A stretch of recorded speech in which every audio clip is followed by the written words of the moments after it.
सोनिया हो या पवार, उद्धव हो या ममता दीदी, सबको परिवार प्यारा। लालू जी बड़े निराले, क्या सीएम के घर का बच्चा ही बनेगा सीएम? नेता अपनी औलाद का भविष्य सेट कर लेते हैं, आप अपने बच्चों का कब सोचेंगे? पटना वाली तस्वीर देखकर क्या समझे? नेताजी की जिम्मेदारी जनता की, नेताजी के बच्चों की जिम्मेदारी भी जनता की। बच्चों के बच्चे भी आप संभालते हैं क्यों?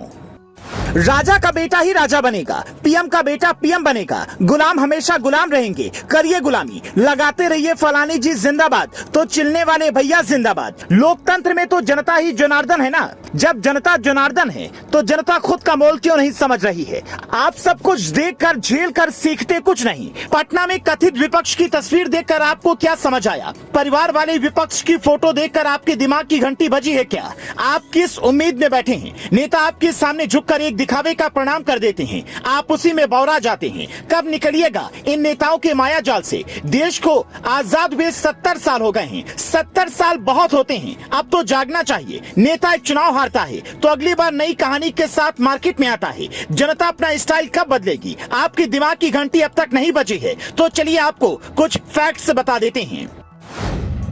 राहुल गांधी पुत्र सोनिया गांधी, राजीव गांधी, सुप्रिया सुले पुत्री शरद पवार, तेजस्वी यादव पुत्र लालू यादव, राबड़ी देवी, अभिषेक बनर्जी भतीजा ममता बनर्जी, आदित्य ठाकरे पुत्र उद्धव ठाकरे, अखिलेश यादव पुत्र मुलायम सिंह यादव, स्टालिन पुत्र करुणानिधि, उमर अब्दुल्ला पुत्र फारूक अब्दुल्ला।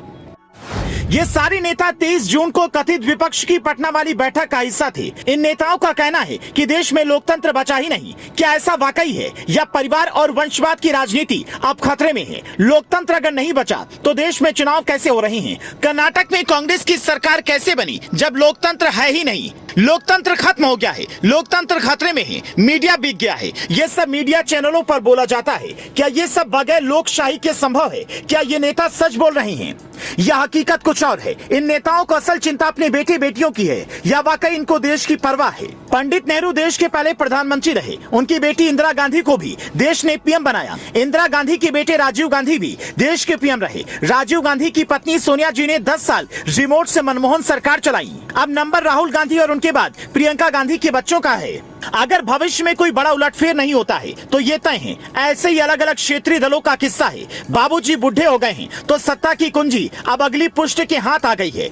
जनता का क्या है? पहले बाबूजी के लिए झंडा उठाया, अब उनके बेटे बेटियों के लिए बीच दोपहरी नारे लगाएंगे और ये सिलसिला चलता रहेगा। नेताजी करोड़ों में थे, उनके बेटे हजारों करोड़ के हो जाते हैं। जनता कल भी बिजली पानी घर के लिए मर रही थी और अगली पुश्तों में भी कुछ बदलने वाला नहीं है। दिन रात गरीब जनता को सपने बेचने वाले ये नेता अपनी कुर्सी किसी साधारण कार्यकर्ता को क्यों नहीं देते? ऐसा क्यों नहीं हुआ कि नेहरू के जमाने से एक परिवार ने अपने परिवार से बाहर किसी पार्टी का नेता नहीं होने दिया?